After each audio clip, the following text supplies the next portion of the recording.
Hello, you guys. How are you all? Thank you guys for being here. That is not me in the intro. It is just made to kind of resemble or embody me. It is not me though.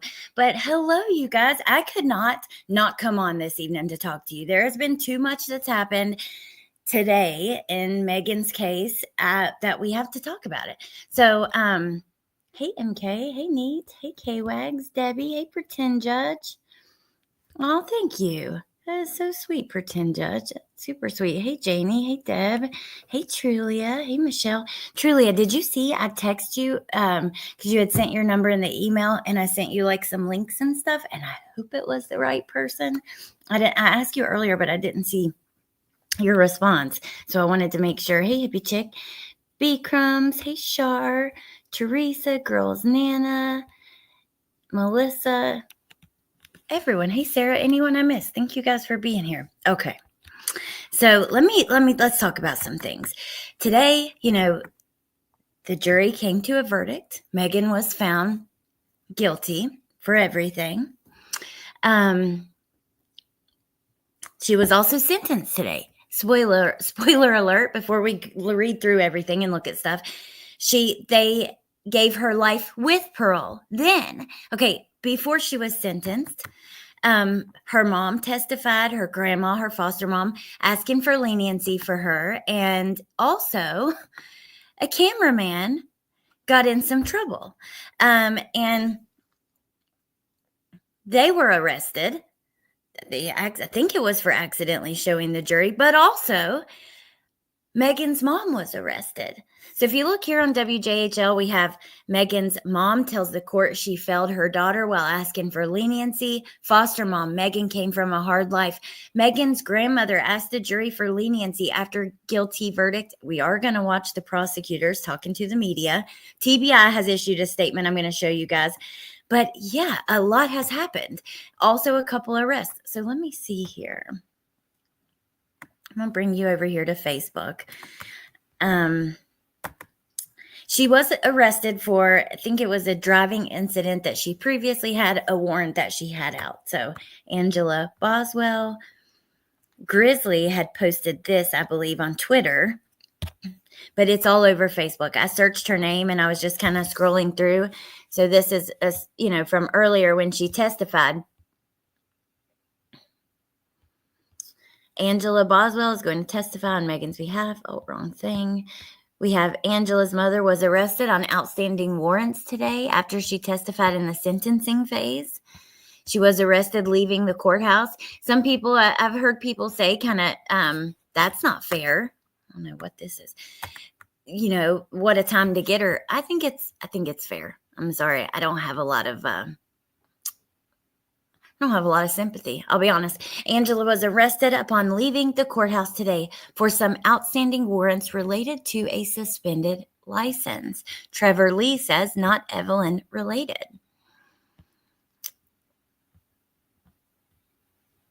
So,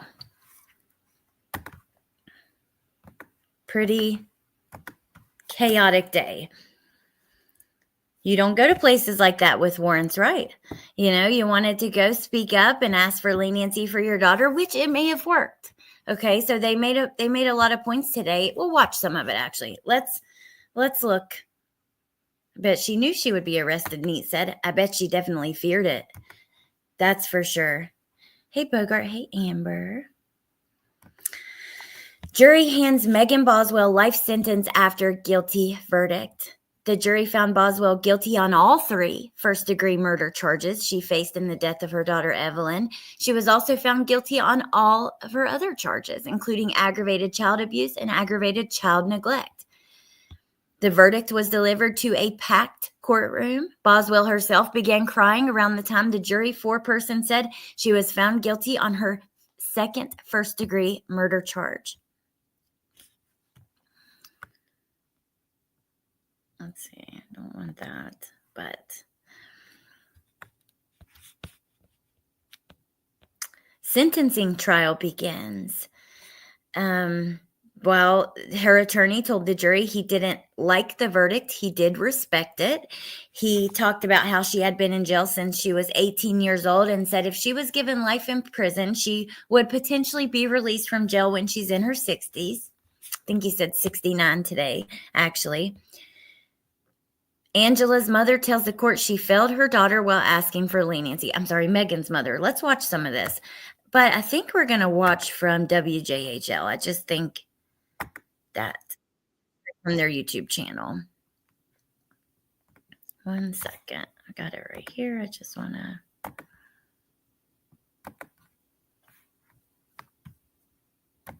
get rid of something that's recommended here in the background. Okay.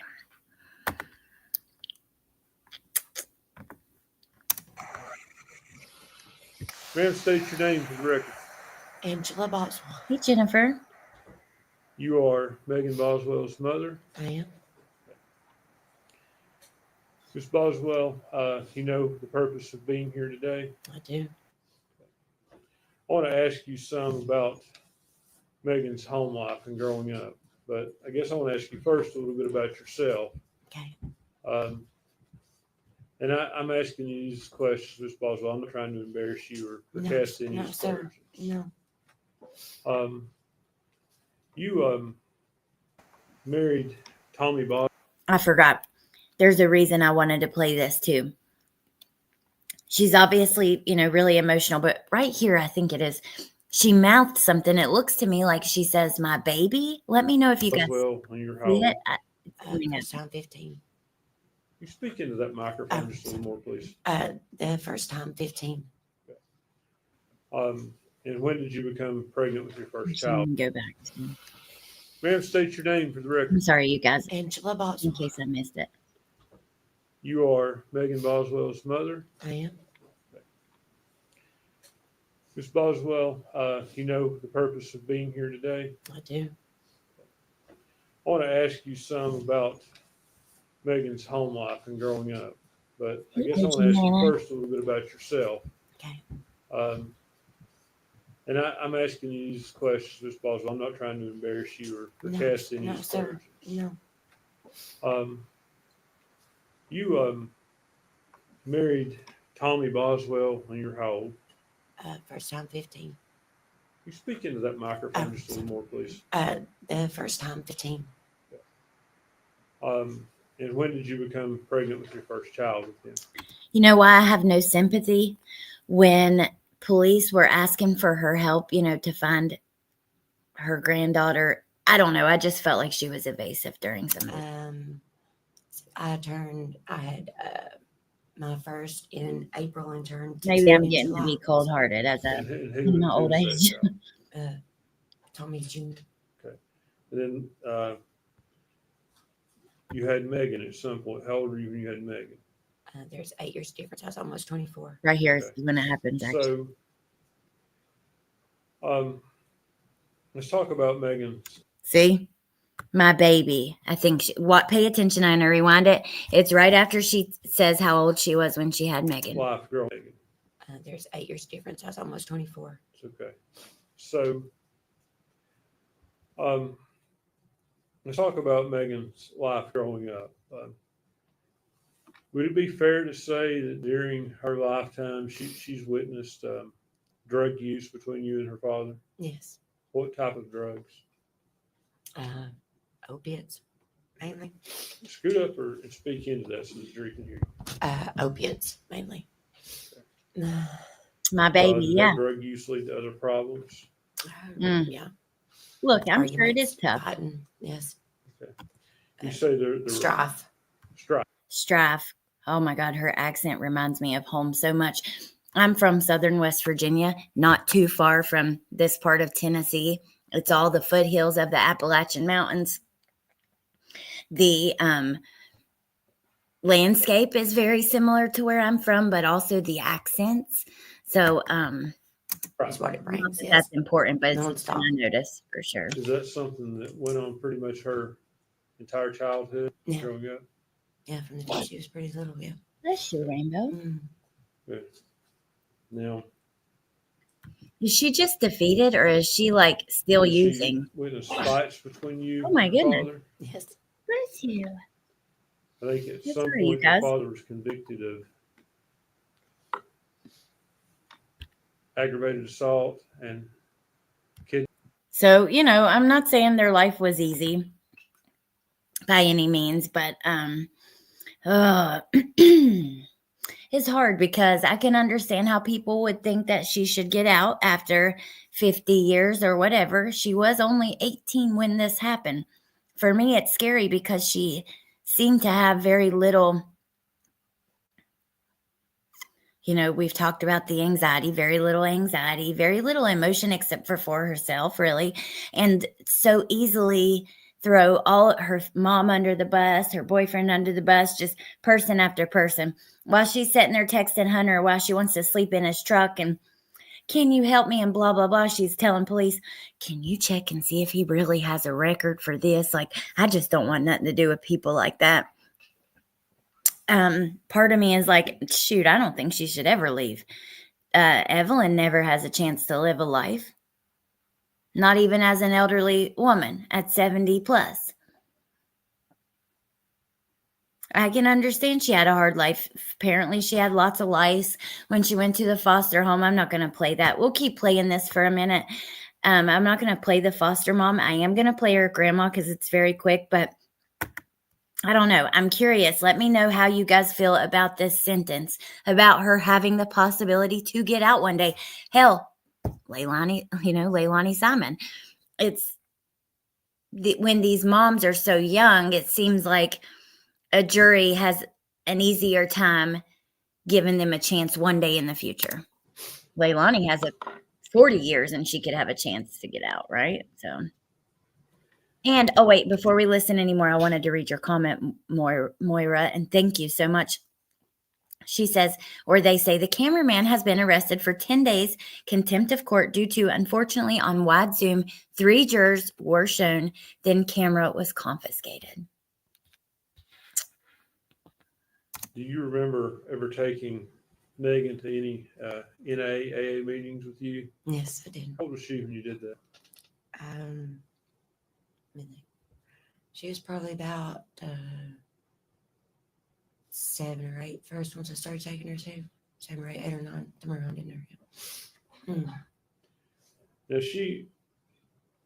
due to the strife in your home, was she raised by her grandparents to some degree? Yes. Okay. What were their names? Mary and Danny Boswell. Okay. Mary Boswell, would that be who's known as a mommy? Yes.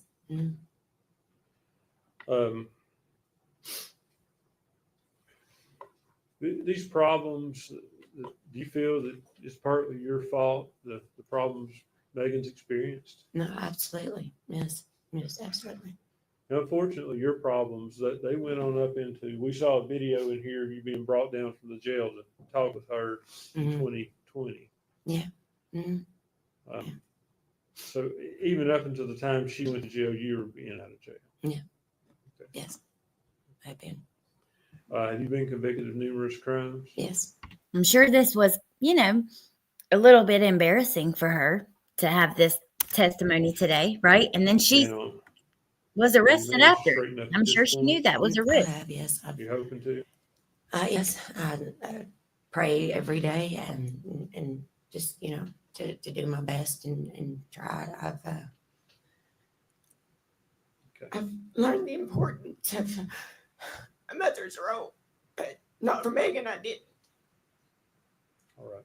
I failed her on that miserably. And you're here asking the jury to give her a sentence of life as opposed to life without. Yes. Yes. Okay. So Lucid Dream says, I had a hard life. My parents were not drug addicts, but my dad beat my mother and me. I got pregnant at 18 and kept my baby. Her home life is not a reason for murdering your beautiful little girl. And there are a lot of people who have, had very hard times in their life and haven't done these kind of things. I just don't think it's an excuse. It does tell the story a bit. And I like knowing the why. I like knowing the background. But, that's about as far as it goes for me. Okay, so I want to quit that because we got a lot of stuff to look at today. in very little time. So now we're going to hear from Megan's grandmother. It's 2 minutes, 40 seconds, her asking for leniency for Megan. Ms. Boswell, I'm Gene Scott. How are you? I have not seen this one yet. Um, Here we go. we're here today because the jury's trying to decide how long Megan will have to stay in prison. I want you to, I guess, your name is Mary Boswell. Not Mary Boswell. Okay. How do you know Megan? Sir, How do you know Megan? she's my granddaughter. Okay. Are you Tommy Boswell's mother? Yes, sir.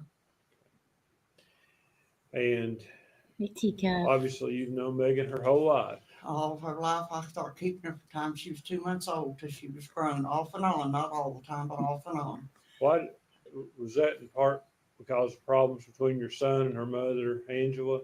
Sir, Now, this is sad. This is sad to me. I'm sure she probably wants to do it, but it's just. Was that because her parents were having no, problems? she just loved me and her papaw, and she stayed with us, and we loved her, and so we keep her a lot. Hmm. Were you aware of the violence issues between Tommy and Angela? No, I didn't live in their home or nothing. I don't know nothing about what went on in their home, sir. Thank you. Don't you dare put her on the stand and ask her about her son and all that stuff. That is old news. That's rude, sir. We'd pick her up and She's keep a her 'cause lady. she I'm wanna not, go back you know, and and like that, off and on. old fashioned, I'm sure. That's inappropriate. And She's have scared you of, always lived down there on the same property? sorry. Just don't like this guy. And I don't like the fact that old Meemaw has to testify anyway. At all.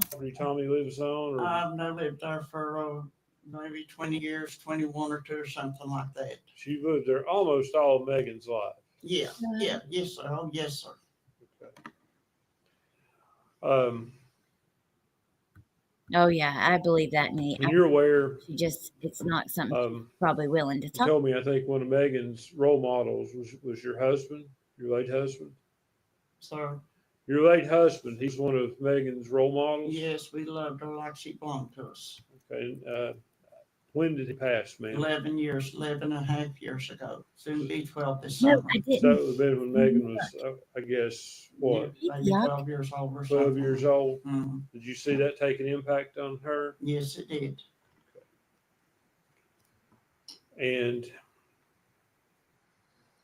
are you here asking this jury for leniency today? Yes, sir, I am. Asking them not to give her a sentence of life without parole? I hope they don't, sir. I love her like I hope they don't give her the sentence like Oh that. my gosh. I'd love to give her my home if I could take her home today. That's how much I love her. Oh, that just hurts my heart. Nurse Kristen, thank you. I'm gonna show it. Hold on a second. Let me get it sent to myself. I understand. Thank you, Ms. Boswell. Thanks for any Mr. Harper or Ms. Massey. Oh. See, the state, there no questions. They're trying to be respectful. I mean, I can understand wanting to come speak up for your loved one, especially if you're a grandma, right? And it's your God only knows how Megan has manipulated those folks as well, right? Her grandma or her foster grandma. Okay, so we are going to hear from the prosecutors outside, but first I have to show you this Facebook post Nurse Kristen sent me, and thank you so much. This is really rich today. This is an old post of Megan's. She says, this is like she shared someone else's post, but still they say, everybody hates PDFs. If you don't hate them, you're probably one. And it says, if we can put dogs down for biting folks, then we can put a human down for essaying and taking the life of a 6-year-old. Okay. Very interesting.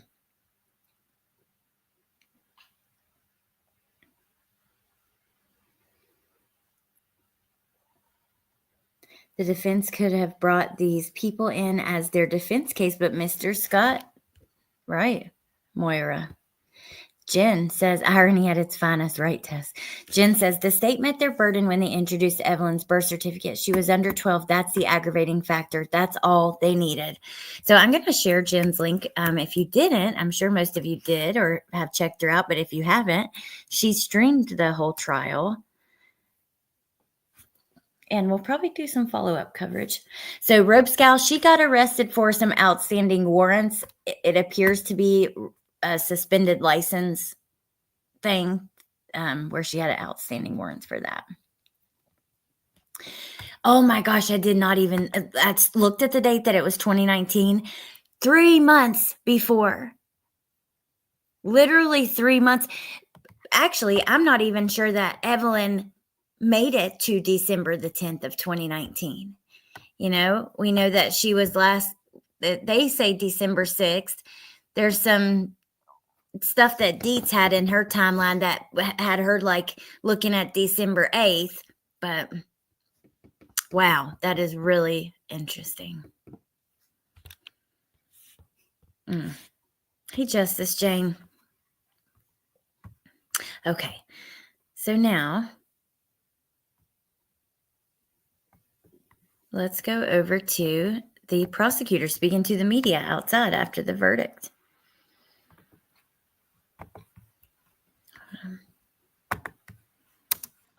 Have not seen this either. I actually didn't even know it happened. I was just pulling up all the other stuff I wanted to look at because I was going to play the verdict and then the state's closing and both the closing arguments from today.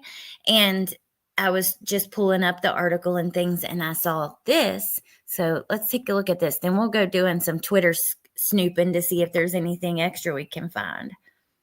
Initial reaction to the decision today? Well, we're obviously pleased with the decision that the jury made. It's been 5 long years since all this first started, and it's a lot of hard work by a lot of. I forgot. I also have the statement from TBI. I'll get that ready for next, and then we'll look at Twitter. Very satisfying to get the jury's verdict. Normally, we sometimes hear a victim impact statement in cases like this, and we didn't hear one this time. Maybe a little bit from probably Boswell, but it seems like you are the advocates for Evelyn. What do you have to say about that? That's a. She said I don't know if you guys can hear her very well. If I boost it I don't have it boosted at all, but if I do, it makes it a little harder to hear. I'll boost it a little bit just because it makes it more fuzzy. It becomes louder, but less clear. That's a great question. Usually, I think that was Ansley Daniels. She said, usually we'll hear a victim impact statement, and we did not today. A complicated question, to say the least. Obviously, there are a lot of emotions in this case, even within the Boswell family. I mean, you all saw Tommy testify. I mean, his daughter was the defendant. His granddaughter was the victim in this case. A lot of emotions. Same thing with Angela. So, we're fortunate, and I would be remiss without talking about the incredible work that was done by law enforcement in this case. And as a community, could not be prouder to have. You can't hear anything? Really, from the get-go. Or just like their questions? Hold on, we'll start over with the screen share. Sometimes that you have to do that because the audio messes up. Because you hear it, the untamed. Oh my gosh. Okay. It's super low. Yeah, the questions are very low, and but the prosecutor is a little louder. Okay, so before we get back to it, we'll play it again. Here is what the TBI director said today. 5 years ago, we began working alongside the Sullivan County Sheriff's Office, the FBI, and the Office of the 2nd Judicial District Attorney General to pursue justice for baby Evelyn. Today, justice was finally served. Every single person who worked on this case should be commended. It was both challenging and heartbreaking, but they never wavered from their mission to ensure the person responsible for Evelyn's death was held accountable.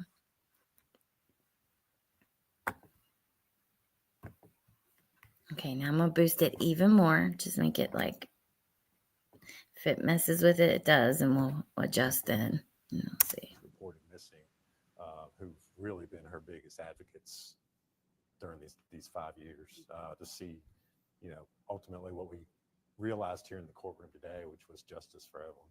Even with that exhaustive investigation, all of the interviews, all of the forensic evidence that was gathered, Ms. Massengill even acknowledged, we still may never know exactly what happened. Did you have to rely on the jurors' common sense and taking might be a shred of doubt and separating that from what reasonable doubt is in this case? To some extent. I mean, I think always coming from a prosecutor, it's I guess easy to say, well, we think you should decide the case this way. But this really was, a textbook example of, just excellent police work, for us to be able to come into the courtroom, to be able to present a case, which. Not that they did a bad job. They didn't at all. It is different looking at them like face to face or head on instead of like the angle we had. They looked like different people almost, but they did a fine job, and the investigators did an incredible job. The medical examiners, everyone, right? They got the job done. I personally feel like when we watch trials where the prosecutor has some passion or emotion, at least a little bit, because I can understand the need to separate your emotions from your work. But when they do have at least a little, I feel like they get the point across better. And this didn't have much of that. Sub Rosa says there was a cameraman arrested. I know they can't, but I wasn't sure if they could be arrested. Yes, there was. For contempt of court, apparently, for accidentally filming a couple of the jurors. And then, if you guys missed the beginning, Megan's mom was also arrested as she left the courthouse on an old warrant for driving on suspended. Where you really don't have. There's another charge. I have some questions. I don't know. We'll look at it in a second. Actually, instead of me trying to relay it to you like this, and possibly, I always worry that I'm going to get something wrong. I like to be very careful and give you guys the facts. Not that okay, all humans make mistakes and that's okay, but I just prefer not to. And sometimes when you're repeating something that someone else said, something that happened, things like that, it makes me so nervous. So I start to like trip over my words and I can't get it out. If I start to do that, that's why. It's because I'm trying to relay things accurately, because I find it to be so important, so important. And I see so much of people not really trying very hard to only put out the accurate stuff. So anyway, okay. Let me have direct evidence. I mean, we didn't have a confession. That's why, though. We didn't have a video of the crime being committed. He had to rely on a lot of circumstantial evidence, and as we argued during closing argument, you're going to have to use your common sense to fill in some of those gaps that were there. So yes. General Massengill, during closing, you talked about the baby Evelyn mattered. Where'd you come up with that? Because it's the truth. She mattered and she deserved to live, and I wanted the jury to know that. How hard was it working on this case? What? You said today, baby Evelyn mattered. Where'd you come up with that? That's what she just asked her. Where'd you come up with it? Like it's some unique, great idea. Okay. Well, I guess. Seeing all those images, the baby in the trash can. It's very difficult, and it's difficult to show something like that to a jury or to the public, but it's important that we show everyone what Megan Boswell did. It's difficult, but we're willing to do it to find justice. Very weird question, but I guess. This community has said these questions for 5 years. Right, and I think that was difficult. Unfortunately, we made some very purposeful decisions as we were prosecuting the case, which I think a lot of people kind of took umbrage with. I'm sorry. We did not release much about this case on purpose because we wanted to try the case here in Sullivan County. And I think that caused a lot of heartburn among people not to have those answers, not to know that information about the case. And we, kind of told them just to be patient because we wanted to try the case in the courtroom. And we feel like that's what we did. Was there a piece of evidence or something that you think really sealed the deal for the jurors on making this decision? I don't know that there was any one singular piece of evidence. I think the difficult thing in this case really is those interviews with Megan and the fact that, her story kept changing, kept shifting. And, there were lots of little things, that kind of ruled other things out.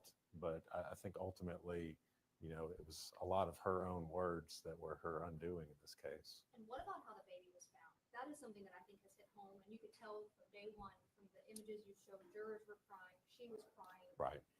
What do you want to talk about the rest of that? I mean, it's disturbing. I mean, it truly is. And, we made a decision in trying this case because, there were a lot of charges. Obviously, the lies and stuff that she was telling the jury. We didn't want the focus of the case to be on that. I mean, to us, that was the easy kind of low-hanging fruit, so to speak. We wanted the focus to be on the homicide. We wanted it to be on Evelyn and what happened to her. And that was why we kind of hit the jury right in the face right out of the gate. And so, like I said, that was strategy on our part as far as Hey, Lynn. how we kind of put the trial together. We wanted them You. right from the get-go know that this was a homicide case. This wasn't just somebody lied to the police case. Megan will be eligible for parole when she's Mm. 69 years Good old. question. As a prosecutor team, you asked I want to hear about this too. for life without the possibility of parole. What is your take now that the jury decided to give her a chance? You want to answer it? We will continue to fight to keep her in custody for her natural life, if possible. Okay. Meaning we're going to show up when she is eligible. Somebody will be there to try to stop her from getting out. Oh, you guys, I've been editing today the video. So on Saturday, we have a live where we're going to be comparing Megan to Letitia, to some Leilani and Casey and Diane Dan, some other people, but with a focus primarily on Megan and Letitia. And let me tell you guys, today I've been editing together some of the clips. So first I wanted to do everything outside of police interrogations, like pleas to the public, things like that. So we have Letitia, clip it like a minute of Letitia talking about how the police aren't doing their job. Then Megan talking about how police aren't doing their job. Then we have Letitia back to the camera, talking about her message to Gannon. Well, then if you guys who followed that, remember, she asked the reporter, can we start over, and did another message to Gannon where she was fake crying. Then I got Megan with her message to who has Evelyn, fake crying. Then we've got, Megan talking about, well, we go into Leilani in the video. Then it goes to a clip of Megan talking about being pregnant. Then Letitia talking about being pregnant. But I'm trying to put together like very interesting clips that sometimes relate to each other. Now, when I get to the police interrogation, it might just not always kind of correlate with each other, but still in short clips where we can react to little bursts of what they said and what happened. So I'm really looking forward to that. It'll be me, Dietz, Melissa, Jen, maybe Jones, and it's going to be a bunch of people on the panel. So yeah, I'm excited about it.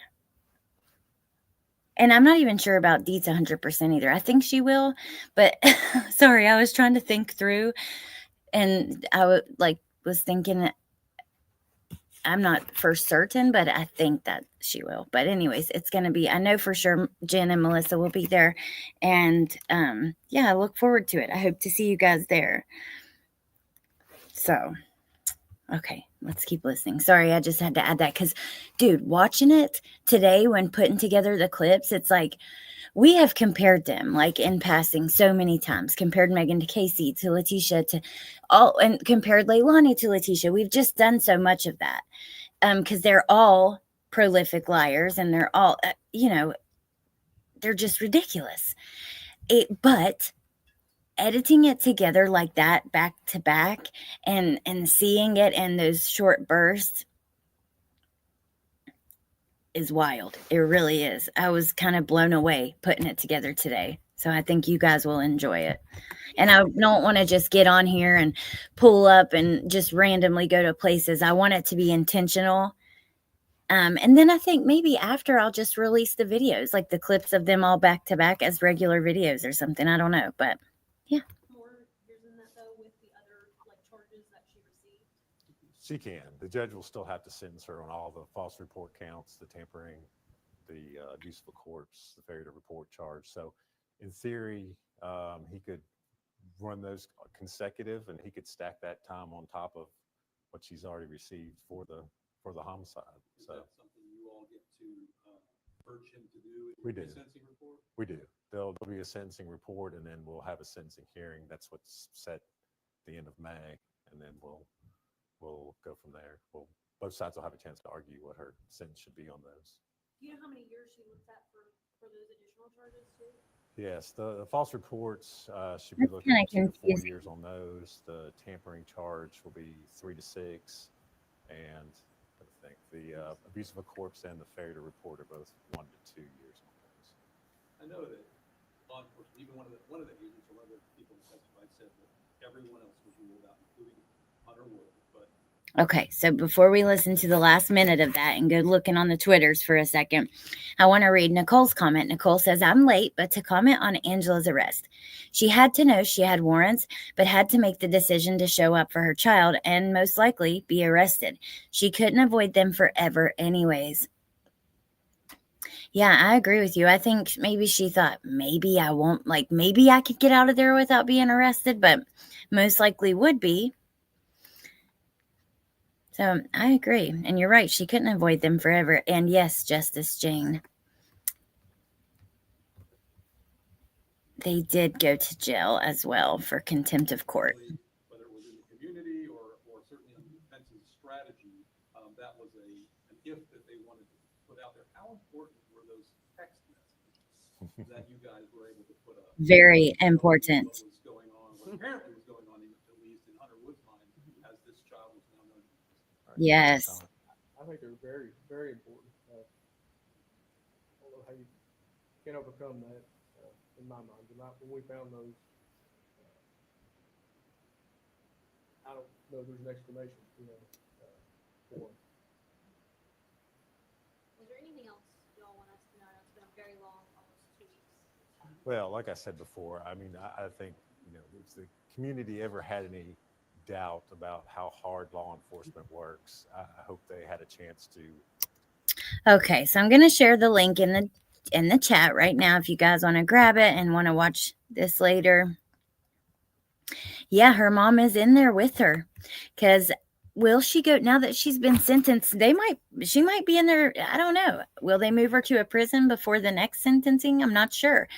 Usually they move them pretty quickly after they've been sentenced.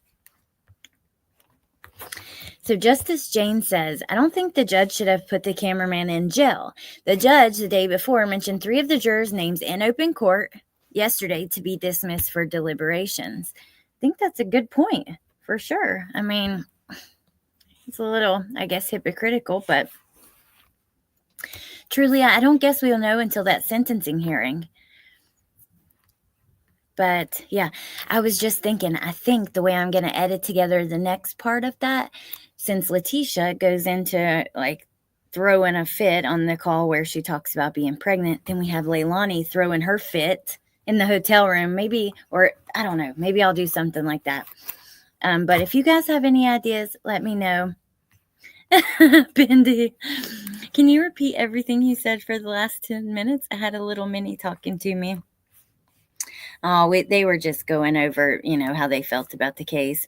And I was talking about the panel we were going to do. But while you're here, if anybody didn't watch the trial or you want to rewatch, I recommend watching with Jen. She did a really great job. I can imagine it would be exhausting sitting there from 8 a.m. till 6. Hell, the other day, we didn't get out of there till 5:30 or 6. Was that yesterday? In the last couple of days, there was a really late day. A little bit, Jen, we did. And we talked about the prosecutor said that if she, once she ever is able to be paroled, they will be there. Someone will be there trying to stop her. And then I talked about, I do have questions regarding this sentencing hearing coming up for those other charges. That's a little confusing to me. I don't know how that works, but Kimberly, we know that she has life with the possibility of parole. So I think in 50 years, but okay, so let's skip over to the Twitters and look at the latest just to hang out for a few minutes and see. Angela Boswell, Megan's mother, was arrested today after she testified due to active warrants. And they put some different mugshots. I guess maybe this last one is the most recent, but I don't know. I know I saw it earlier on Kits. Let me drop her link because she's the first person I saw that mentioned her mom had been arrested. Yeah, Jen, if you want, of course. Here, I'll drop the link. You can come up while I'm just scrolling through the Twitters. The Twitter rolls. You never know what you're going to find over there.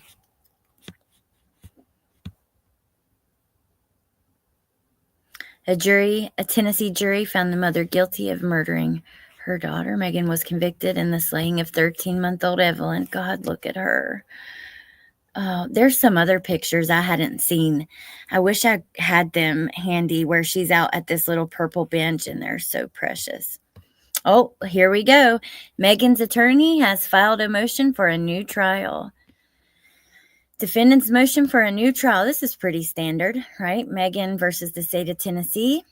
They say comes now. The defendant, Megan, by and through counsel, to dismiss the charges on her or in the alternative grant her a new trial for the following reasons. 1, there was insufficient evidence in the record to support the defendant's conviction for first-degree murder, 2 counts of felony murder, aggravated child abuse, aggravated child neglect, tampering with evidence, 11 counts filing false reports, abuse of a corpse, and failure to report a death under suspicious, unusual, or unnatural circumstances. And then 2, multiple convictions in counts 7 through 17 for false report violate the protection against double jeopardy contained in the U.S. and Tennessee constitutions. Okay. Did I drop the link in the chat? Let me do it again. Oh, yes, because there you are. Hold on, let me get it overlaid just in case someone besides Jen grabbed it.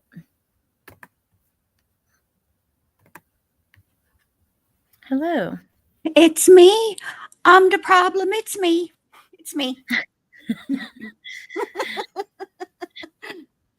Oh my gosh, I know this is just on my side. If Jen's audio sounds weird, let me know, but I know it's just me because sometimes It's probably not. Let me fix it because I don't use StreamYard anymore. So give me a second, I'll fix. Okay. Y'all let me know because last time I did this, it was just me. It is 100% standard, nothing to worry about, Neat says. It was you, babe, because it's on what it should be on. Yeah, I figured because last time it did this, I remember it was me, but that's all right. As long as it's just me, it doesn't matter anyways. Oh, thank you, Sub Rosa. So what do you think? What is this? Explain this to us, and I want to hear your thoughts on everything else. Explain what to us? The sentencing? What will happen? Yeah, the second hearing. And okay. It's like what it's for. It's for all of the other charges. All of the lying to the police and the aggravated child abuse and aggravated child neglect charges. Okay. So at that hearing, the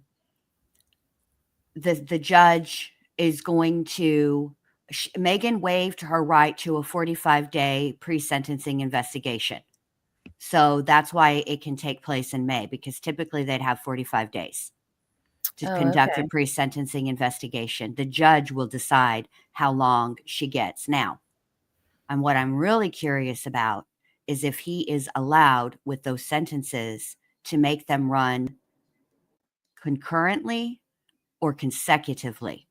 Because if he's allowed to choose for them to run consecutively and he can sentence her to the maximum time, it would be that would make me feel better. I understand that the jury probably had a very difficult time sentencing a 23-year-old to life without the possibility of parole. And the reason that that Megan's crime was not a death penalty qualified case in Tennessee is because at the time of the murder, she was 18 years old. There was one aggravating factor, the aggravating factor being that Evelyn was under 12 years old and she had no prior record. There's already been a case that went to the Supreme Court where it was an 18-year-old male who murdered an infant, and the Supreme Court held that life without the possibility of or the death penalty in his case was not appropriate because he was a first-time offender and there was only one aggravating factor. So from now on, that's how Tennessee, I can't talk. That's how Tennessee determines which cases are death penalty qualified for people that age. Right. Oh, by the way, look what I just saw. Behavior panel, how missing mom Megan Boswell gave herself away. Yes, I saw that too. And I was thinking of you, and I sent you something in Messenger.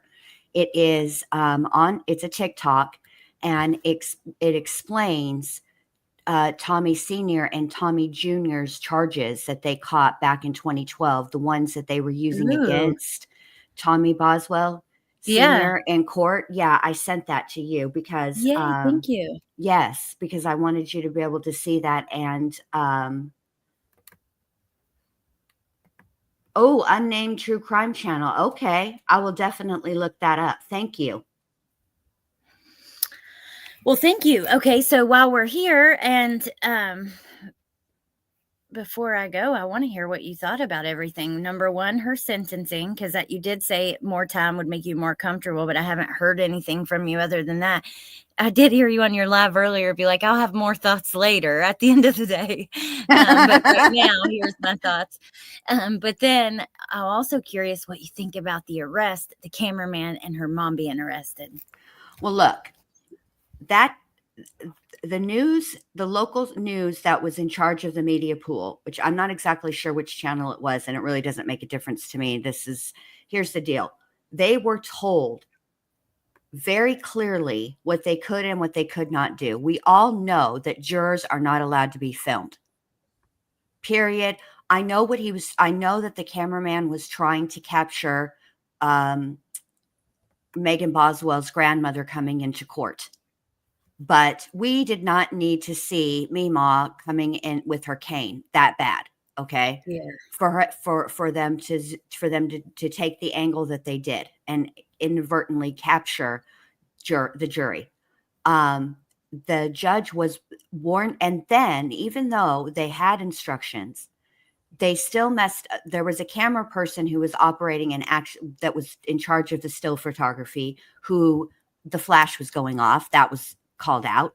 And I just don't know what in God's name any of these camera people were thinking when it was the first day of trial. There was like 4 minutes of testimony got out, and then they were going to go to a break or whatever. And the jury was sent out and the judge was livid. And then when he admonished all of the media again and said, look, here's another thing. We don't want you. I already told you this once. I don't want you filming the or the devices, the laptops or the iPad or the tablets or whatever on the defense's table or the state's table. And you cannot zoom in when Megan is speaking to her attorney. Those would be considered attorney-client privileged information. You can't do that. And yet they did it anyways. And they actually did it multiple times before he finally said something. He wasn't playing. Like when, you know how when I say on, like when people, they're like Megan and during some of her interrogation videos, and I said, stop playing with these people, Megan. That was the judge. He's those people. Stop playing with that judge. He's not playing with you. He was not playing. He was not playing with y'all at all. I cannot believe it. I really, I mean, oh, it just sucks that they ended up taking it all down.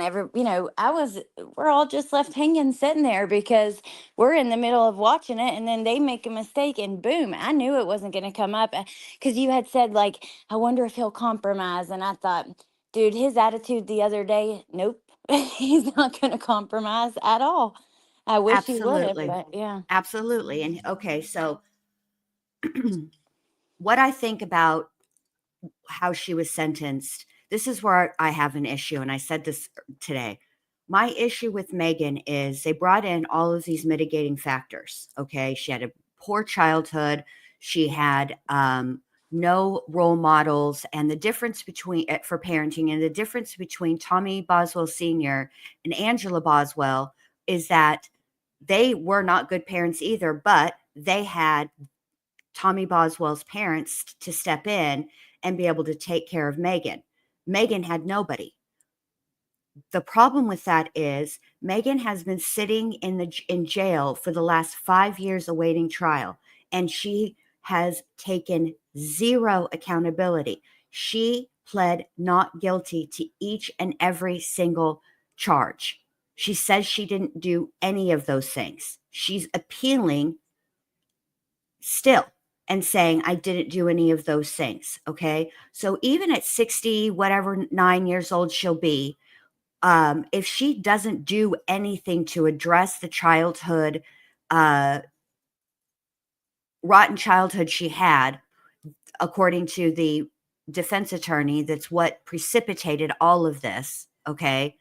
Then will be a continued threat. And I'm not pleased with oh well, she'll be 69 years old and then she won't be a danger.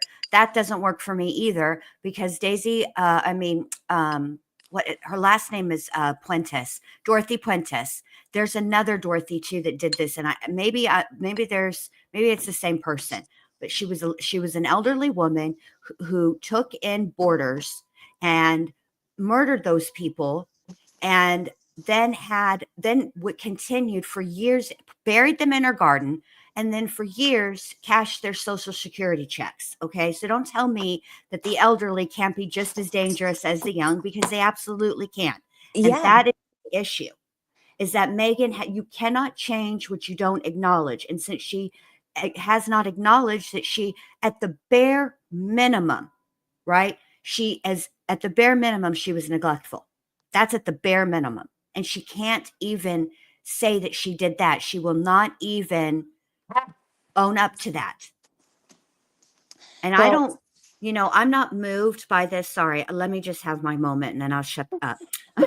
I am also not moved at all by the defense's motion for a new trial. Okay. They did prove first-degree murder.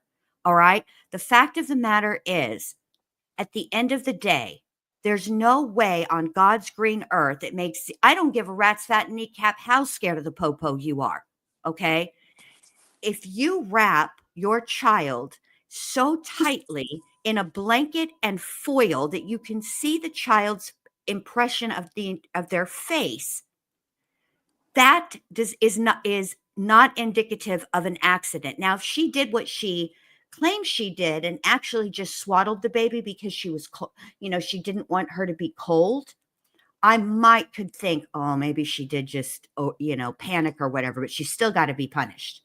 Okay. But she wrapped that child in foil and in a blanket so tightly that those two acts alone, if she were still alive, would have caused her to not be breathing. And I don't think that it was just a coincidence that she put her upside down in that trash can. I submit to you, ladies and gentlemen, that there's a very real possibility that Evelyn was still alive. And the reason she was put in that trash can upside down is so that she couldn't get out. Pass the witness. Yeah, no, I agree with you. I totally agree. Also, when it comes to her getting out at like 70 years old, honestly, that just makes no sense to me. I feel like somebody who's been in jail that long, imagine how technology will change by the time she's 50 years old. It is not going to do her any, or by the time she's 70 years old, it's not going to do her any damn good to be released at that time, anyways. You know, who's Right. going to take care of her? She doesn't have any kids to take care of her or grandkids, you know, and Right. that's her own fucking fault. Exactly. And here's my other issue with all of that, which, hold on a minute, because something's playing in the background and I forgot I had the TV on. Hold on.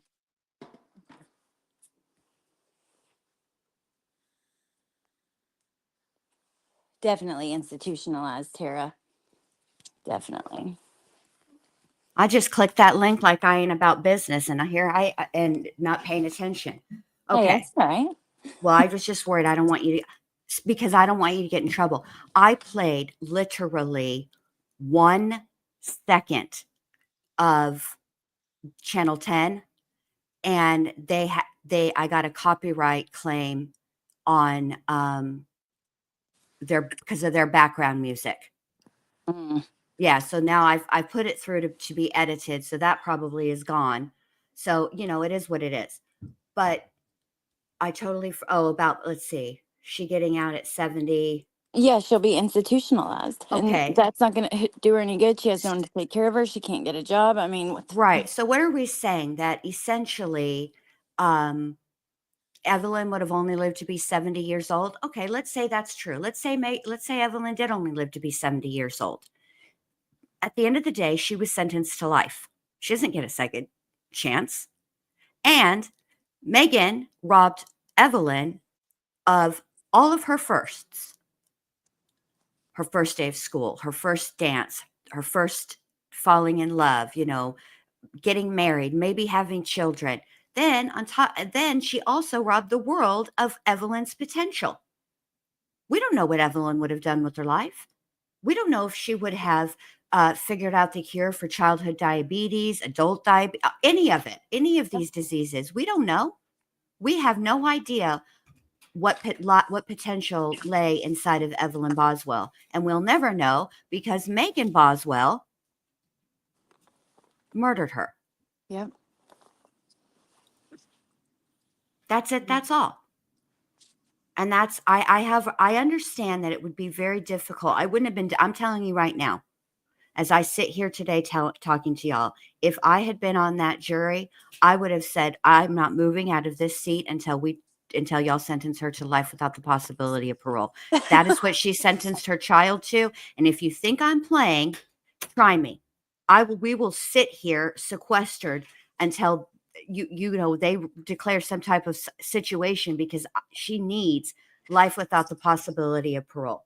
I understand there are a lot of damaged human beings running around this planet, but they don't foist their damage onto other people and take their lives. Some of them do, and guess where they're sitting? In prison, where they belong, which is exactly where Megan needs to be for the rest of her life. Yep, I totally agree. And maybe after these next charges, we'll hear kind of, maybe she'll get more time, like you said. Maybe it'll be concurrently or consecutively instead of concurrently. Let me ask you. So, are you going on tonight, or do you have anything planned? What are you doing? Well, I was going to play essentially what you played, so probably not. Go on, and please don't take that as some kind of passive aggressive BS. It's not. I promise. But I didn't play any of the closing arguments or any of that No. I got all that today. I streamed all that. I found the only thing I played was that I already played. Well, and the attorneys talking. That's what I was going to play. That's what I was going to play is the attorney stuff, and then just talk about the sentencing. But you're talking about the sentencing, and I'd rather talk about it with you.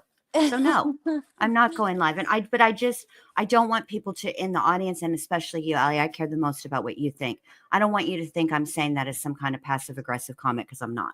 Hell, I was just basically going to go over what you went over. I think you would know I would talk about her sentencing. Oh, absolutely. Since day one, I would never take your comment that way at all. I wouldn't care if we did this, both talked about the same thing and together. You know what I mean? I know you wouldn't. I know you wouldn't. But quite honestly, I feel like all I've done today is talk.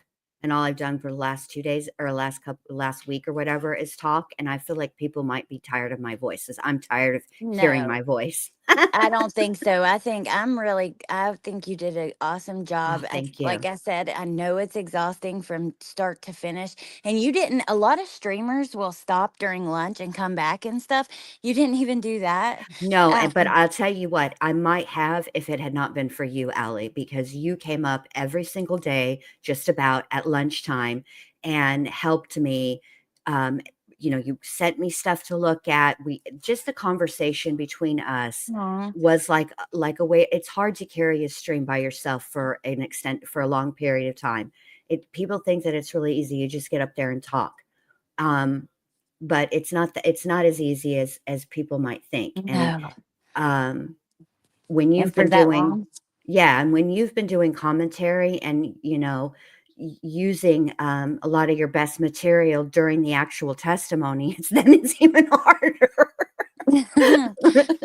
Oh, so many people in the chat say they would not be. Oh yeah, why don't you do that? The behavior panel sometime, but that they Ooh, I wouldn't be could do tired of your that. voice. Yeah, I you could do should.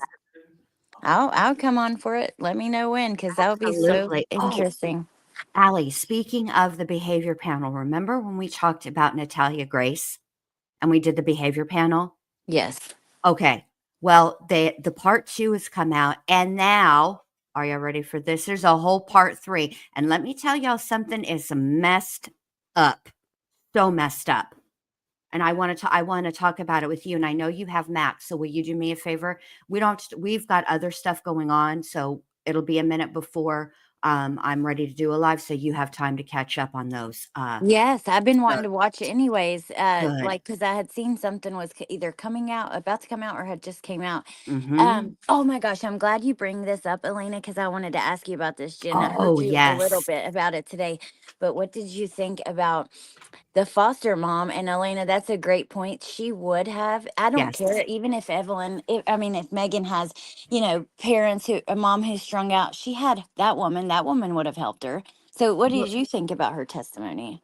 Okay, so a couple of things. First and foremost, yes, I agree that um, Gail would have helped Evelyn and Megan, and Megan knew this because when her mom just dropped Evelyn and Megan off at the church without a diaper bag, without anything, Megan reached out to the foster care system, her foster care social worker, who then reached out to Gail, and Gail was on her way, took her to Walmart, all of the things. So she knew that Gail would help her. That's number one. I agree with that. Number two, okay, a lot of people in the chat, and I was hesitant to talk about this, but I think I'm going to, were questioning the validity of Gail's testimony with respect to the lice. I will say this, okay? A long time ago, I used to be part of a Facebook group that that talked about the show My Big Fat Gypsy Wedding, American Gypsy Wedding, and the Gypsy Sisters. Okay. And there were a lot of Rumneys that participated in the group. And they would always, always accuse each other of sending their kids with lice all the time. And they would show post receipts of the lice. So, do I believe that Megan had lice at 17? Yeah, I believe it. This is the other thing that I wanted to talk about with respect to Gail's testimony. Okay. Why didn't the defense ask her about that on the stand? Because I think they were saving it for the mitigating factor. Gail only was allowed to answer the questions that she was asked. Right. And of course, the state is not going to ask her about neglect because they don't need to. They just want to know what Gail knew when she knew it and how many, about their main thing was talking to Gail really about the timeline and when she texted her sister Sue to ask her to contact Megan so that Evelyn would have a babysitter. I believed her. I believe that she testified to what she personally was told. When children come into foster care and they're sent with like a getting to know you packet, which includes, why they're in the foster care system to begin with. And so I do believe that. But okay, here's my thing though. Okay. Hey Jordan, hey Mrs. O, at 17 years old, and I put this in your chat, but it's like a small child that's in somebody's care that comes to you with matted hair or something. That's one thing, but at 17, it's like you're not taking care of yourself. You know Well, what I mean? I would agree with that, but I'll say this. If Megan had lice, likely the lice was in the home. And so if the home people who were in charge of running that home weren't doing anything about it, it wouldn't have mattered if Megan had bought all the rid in the world. If you don't take the correct steps with washing the bedding, doing all of the things that you have to do, all that's going to happen is a continued reinfestation. But I will say But the matted that part, she wasn't brushing it at all. that part, that is completely and totally on Megan. I'm only talking about the lice. Right. And I can agree with that because you have to have an adult to help you, like you said, Correct. wash everything, buy the stuff Right. to get rid of it, those kind of things. Right. I mean, even if she would have, at 17, if she would have been responsible for getting all of and rid is not cheap, getting all of that stuff, especially when you get that kit, which comes with the spray to spray all the, mattresses and pillows and all that. That's not cheap. And she wasn't working. Yeah. I will not argue that Megan was an absolute cochina. She was filthy. She kept that trailer filthy. I've never, to be able to do the level of filth that she was able to do in 2 short months, I've never seen anything like that in real life. And she had her child living in that. Yeah, it was I'm awful. not, and we all know that Megan is not a fan of brushes because every single day she came to court, with the exception of today, when she decided to wear a clip with a big ass bow attached to it, she hasn't brushed her hair in a month of Sundays. She's exactly like Letitia in that regard. Yeah, she is. Okay, couple things. Jordan, no, but Megan went to foster care at 17 when she was pregnant. So Evelyn was born with her in the foster home. And Nurse Kristen, look at this. Actually, Sullivan County Health Department gives the lice treatment to people for free. Okay, but Wow. that's fantastic that they do that. And that is an excellent resource, but it's only an excellent resource if you know about it. And Well, who would tell Megan about that? The school, right? Except for she wasn't going to school. yeah, You know that's what I true. mean? So, 'Cause it's only listen, a lot of people in my chat were questioning whether or not the life story was true. And I'm just saying that part of it, I believe. I'm not excuse. Listen, you can have the worst case of lice in your entire life. And that is not a justification for murdering your barely 13-month-old toddler, not even quite 13 months, because she would have been 13 months December 18th, and she didn't make it, or December 21st, and she didn't make it to December 21st. So all I'm saying is I believe the life story. I'm not that's it. That's all. That doesn't excuse shit, in my opinion. Well, yeah, no, me either. And at 17, I would have known to go to the health department, but I was going to school because I knew to go there for all kinds of things that you get into when you're a kid. Like if you want to go get a bag of condoms and things like that, you know what I mean? But that's from school that I learned that. So that's a good point. So Neat says, gonna have to disagree with you on that. It's incredible what trauma some of these kids have coming into foster care. Some are so depressed they can't bring themselves to brush their hair. Well, I said I can understand it for younger kids. At 17, though, I think that you are in control of brushing your, that's on you. And we never heard that. Like Megan was so depressed she wasn't functioning. I don't know. I could see that because of severe trauma, but also to me at 17, I don't put the matted hair on her mom and dad at that point. I kind of think that she should be taught, well, I guess, she should be taught to take care of herself, but also I think she was comfortable being messy and nasty because of the trailer. We saw that. So, I And don't. here I will say this as well. There's nothing, because I watched Mima get up on that stand today. I looked at her outfit. I looked how she was dressed. Mima was dressed appropriately for court, right? She looked clean. Her hair was done. Conversely, look at Angela. Look how Angela showed up in court today. She didn't, to me, she didn't look clean. To me, she looked like she just threw herself together, rolled out of bed, threw her hair up, and left and showed up to court. Yeah, she kind of did. But also, she had been crying. So I had wondered if part of that was like the being so upset. But yeah, I agree with you. Clicker says that's a good point, Clicker. If you're out there getting sleeping with boys and stuff, then you should be brushing your hair. But I mean, Right. um, Like, listen, I'm not excusing her. Not, look, she has very, very, very, very, very, very, very, very, very poor hygiene. Period. End of conversation. That's it. That's all. But it does, my point was, is that she does appear to have some good parenting models in Mima and in her grandmother, yeah, that's true. you And know? she was spending a lot of time with them too. So that's a good point.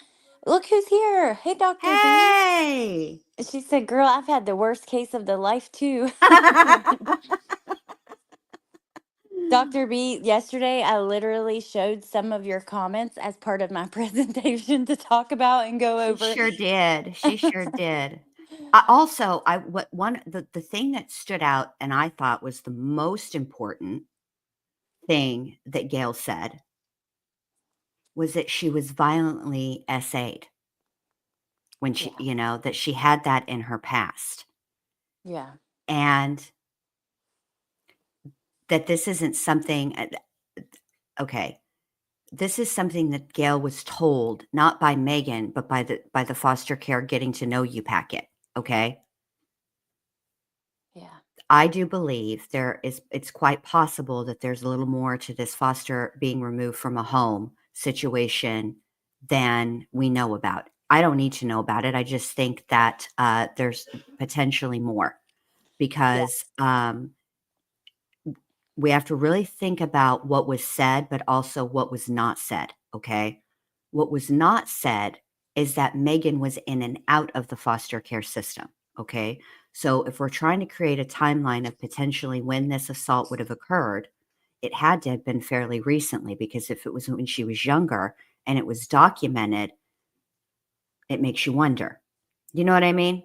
yeah, it does. And I want to just say, any of this talk we're doing, like some people get confused and they will naturally kind of get defensive. I do it too, where you're like, "Just don't make excuses. You still don't kill people." Because even with the SA thing, hell, we all know most women in their lives have been touched when they didn't want to be. That's just the truth. But it is not to make excuses. It's just to have conversation around how did we get here.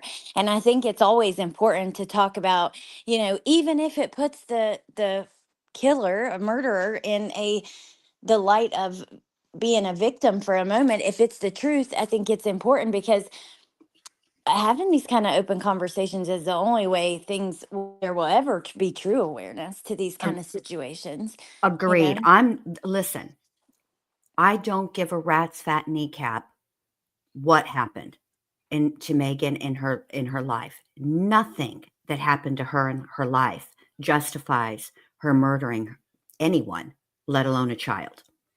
Okay, let alone her own child. But like Ali said, I'm always interested in how did we get here? Because Yeah. if we can figure out the path, right? Yeah. Maybe, just maybe, we can start to spot red flags. For example, there's been studies done on serial killers, and they found that serial killers have some things in common, right? Bedwetters, mean to animals, and like to start fires as children. Okay. So these are just pieces of knowledge that you pay attention to out in the public, right? So if you see somebody who has this cluster of behaviors that are consistent and constant patterns of behavior, you can say, let me keep an eye on this. Perhaps I'll call child protective services and let a professional let them intervene and see what's going on in that home with that mother and that child, or that father and that child, or those parents Yes. and that child, to prevent another child from being murdered and the way that Evelyn was. That is all. That's Yeah. it. Absolutely. And this is interesting. So, Dr. B says, unfortunately, trauma at a critical developmental stage in your life, especially before age 6, leaves permanent marks. We know it as attachment disorders, aka personality disorders. Narcissistic personality disorder is often associated with early stage of development prior to object permanence. Hence, difficulty with empathy and seeing other perspective other than your own. And so, Dr. B, because we've been talking about this, do you see any signs of her? Of course, you can't diagnose, but just any of some sort of personality disorder, because she reminds us so much of Letitia. Many people we've talked about, Jen, we've talked about this since talking about the case. Does she have some sort of personality disorder or something like that? Because, yeah, I would like to, I vote some type of cluster B issue, and here's why. I don't know many 18-year-olds that would be able to sit in a cop shop like that over multiple hours, over multiple days, and get indignant with the cops the way that she did. Yeah, I can agree with you. There's so many different things that make me think that you're probably right. Oh, OG Nanny, I'm so sorry that happened to you. Um, let's see what if she answered. Well, she hasn't yet. Cause yeah, I mean, like with Letitia. I mean, she was the most unbothered person I've ever witnessed. Even Letitia, all right, was starting to panic. And remember when they left her alone in the interrogation room? And she was like trying to do some crazy half-ass yoga. Looked like she Yes. was trying to feng shui the furniture. She was pacing, all of that. Yes. Megan didn't do any of that. Yeah. Let's see. She is completely detached. She is likely avoidant, disorganized attachment, often associated with cluster B. But you're so right. Letitia was like looking at, she's trying to open the door. You're about to get in trouble for the opening the door thing, remember? Yes. Even Jodi Arias, when she was left alone, busted out in song. Oh, holy night. Okay. Leaned back in her chair and tried to stick her finger in the outlet, right? Did that crazy handstand. And if I'm not mistaken, I think she also snooped, because I believe that she was at the table. But if I'm not mistaken, in one of her interrogations videos, Gypsy did too. She looked around, she walked around. Megan didn't do any of that. Now, granted, we only saw clips of Megan's interrogations. We did not see all of those interviews in full. However, I imagine if Megan had gotten up and paced or anything like that, it would have been shown. Yeah, it definitely would have. Well, guess what? In a couple days, 2 days, we're going to have a better way to compare, because I'm going to have everything done and edited together, where we'll see their behavior while they're talking to police or the news, and I'm so looking forward to that. And B Crumbs got me the link today to Casey Anthony's interrogation. So when I get to the police interrogation part, I'm going to put some of that in there too. So yeah, it'll be nice to see it back to back. That's fantastic. The only thing that I can't get or find of Diane Downs is her police interrogation. However, I do know, I have streamed, and I can get it again, her parole her parole interview where she's up for parole and the Okay, things well, that she says. So I'm sure that it's, let me keep looking, but I have a ton, and I have interviews that she did with the media too. okay, that's what I knew that she did some with the media, and that's what I was hoping to like compare with their media. So it's good. I've got two separate videos I'm working on, like all the media, the stuff away from police, and then all the stuff in the interrogation or interview rooms. And there are some underlying themes like fake crying, fake pregnancies, different things like that that I'm already seeing like them do. But Fake kidnappings. Yeah, and then we have Leilani. I added the clip. Just one of the last ones I added was her and Billy Joe talking to the news because we had done. Yep. Remember, Letitia talks to the news with her back to the camera the whole time, but she does one clip to Gannon where she's talking normal, and then she tells Spencer, "Hold on, can we do that over?" And then she does the fake cry the second time, and so I've got both versions like back to back of her. Yeah, and then when she calls Harley over to verify, just tell him, they just want to ask you some questions. Just tell them the truth, right? No, no, no, no, no, no, no, no, no, no, no. Yeah, That yeah. piece is so interesting to me because she actually tells Harley what to say. Yeah, I know. It's crazy. Heather, thank you so much. Okay, so Bendy, I'm gonna let you go now because I still have Yes. a lot of work to do on those videos, Valentine's to make. Oh, I was that's right.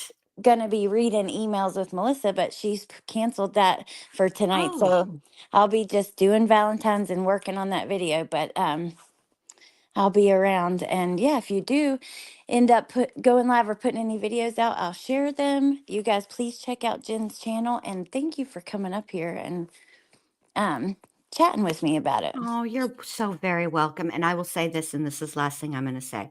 Alana said she coached Harley on an open mic. Here's the thing. I submit to you, ladies and gentlemen, in my closing argument that Letitia watched that news interview. And because I actually think she thinks that went well for her. That's all. I don't think she thought about it. I don't think she wasn't cognizant of it potentially looking messed up in any way, shape, or form. Because in Letitia's mind, she's the best at everything all the time and the smartest in every room that she's in, including when she's alone in the room. That is all.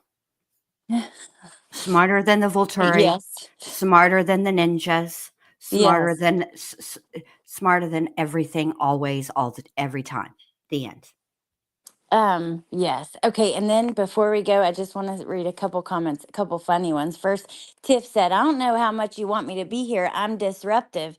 And I said, "I like disruptive people, Tiff." And then look, MK said, "You talking about me, Alex?" I actually am Kayleen. She's probably talking about me. I'm the most disruptive person I know. When I was a kid, they used to make me move my chair in school, and I'd be like, "I'm okay. I'll be a clown over here too." No, I love all of the disruptiveness from everyone and all the different opinions and stuff. I like to hear it all. Yes. I don't ever want to be an echo chamber. And Mm-mm. MK, thank you for gifting 5 memberships. That was sweet. Thank you so much. Um, and the other thing, oh, it was going to be Dr. B's comment because I just thought it was Oh, yeah, yeah, interesting yeah. before we ended. She said, Maybe I can like yes, use a little guilt and yes, schedule something with Dr. B, and we can go through like the videos, the interrogation videos that they did play. We could, and yes, perhaps Dr. B can be like, see right there. My hypothesis is she's acting. See, I would diagnose her as acting a straight donkey's ass. Okay, but Dr. B will have a more polished hypothesis that is an actual diagnosis potentially, and or an actual thing contained within the DSM-5. Okay, because we all know donkey's ass is not contained in the DSM-5. Um, no, I would love, dude, that would be just such an awesome treat to get to hear her opinions on it with you, even like when we do the behavioral panel, because they probably have clipped some really good parts and then she could give her thoughts on, I don't know, just Ooh, some well, good Dr. ideas. B is the one who introduced me to the behavior panel, so that would be good too. Um, yeah, that would be awesome. She says that she's likely passive aggressive in relationships. Roller coaster gets her self esteem from how much attention she gets from men. Manipulative because she is a chameleon, molding to what those men want. And actually, I had Saul Scott from the behavioral panel was talking about this little laugh she does at the end of every sentence in this interview. And he says that is something really common with manipulative people because they're trying to get you to laugh. They're trying to see like if they can gauge your emotions off of their forced laughter at the end. Like, so That's interesting. But she also said, just as like a statement to everyone, not diagnosing, just observing. Right, exactly. She's not giving diagnoses. She's not, but I will say this. I agree with what Dr. B says, respective to her getting validation from being able to catch and keep a man for whatever period of time it is, because I said this before, and I still say this. There was an element of flirting in the interrogation room a couple of times, mainly with Agent Price from the TBI. He's the one that was in the interrogation room along with the Fraley, where she actually finally, it was a confession of sorts. She just used Hunter in place of herself. Yes. But she turned to that agent and she said, I wanted to tell you because there was some flirting. Interesting. Okay, and it looks like Melissa's going to be doing more photo drops from the pictures of Wade and calls. So I'm going to drop her link because I think that will start very quickly after either at 7:30 or 8 as this ends. And yeah, I hope to see you guys over there. And then Jen, are you going to start a new trial? You said like next week, or what? Actually, I think I'm going to start it. Tomorrow is Friday.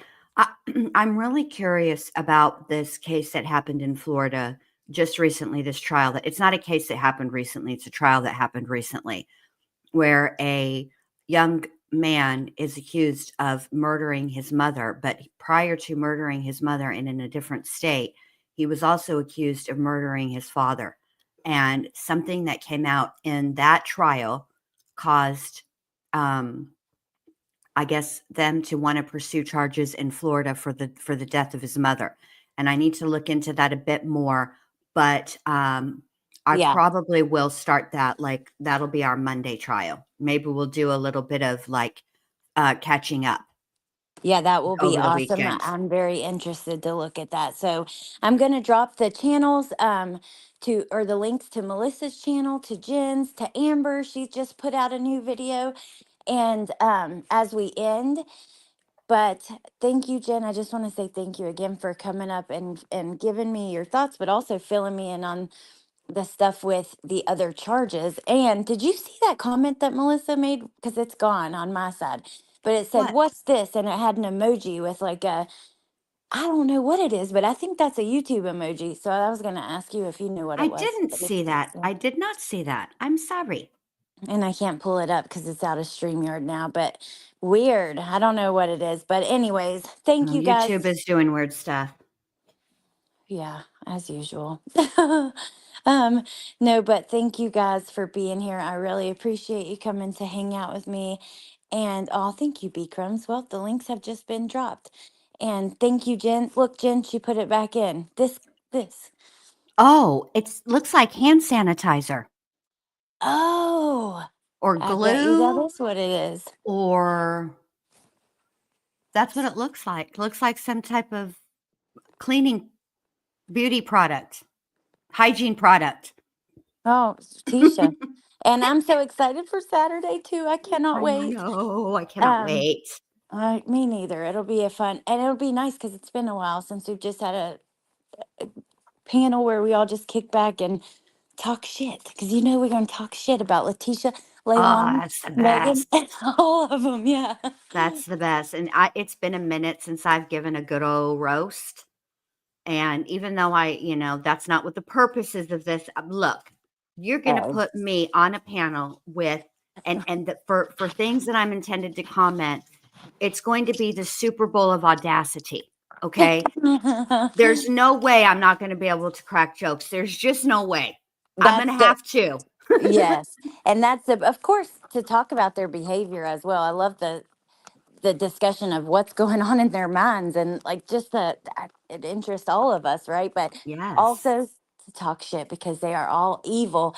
And we sit here and go through like the most horrific things they've done, the details, sitting through the autopsies and all the things that we listen to, which are important to listen to. I truly believe that. But it's just nice to just be able to talk shit, judge them for their horrible behavior. Absolutely. Absolutely. And their poor grooming habits. They Yes. got that in common too, some of them. All right. Well, I'm going to get down, because if I don't get down, I'm going to keep talking. You're never going to get out of here. And it's going to be like, we'll just be on here for the rest of the night. So I'm going to get down. Thank you for having me. Okay. Good night. Thank you for See y'all later in the chat. Bye. And I'm going to end, or I'm never going to stop. I already say the longest goodbyes. So I'm going to hit end. I don't know what this one is, Melissa. It does look like a light bulb, B Crumbs. I think you're right. Who dis?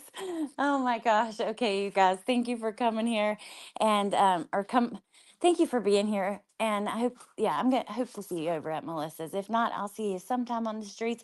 Hope you have a good night, and I'll talk to you soon. Thank you to everyone. Again, MK, thank you for gifting. And I hope you guys have a good night. Look at me. I'm repeating myself. Now I'm looping because I just can't help myself but the long goodbyes. Okay, bye. 2, 3.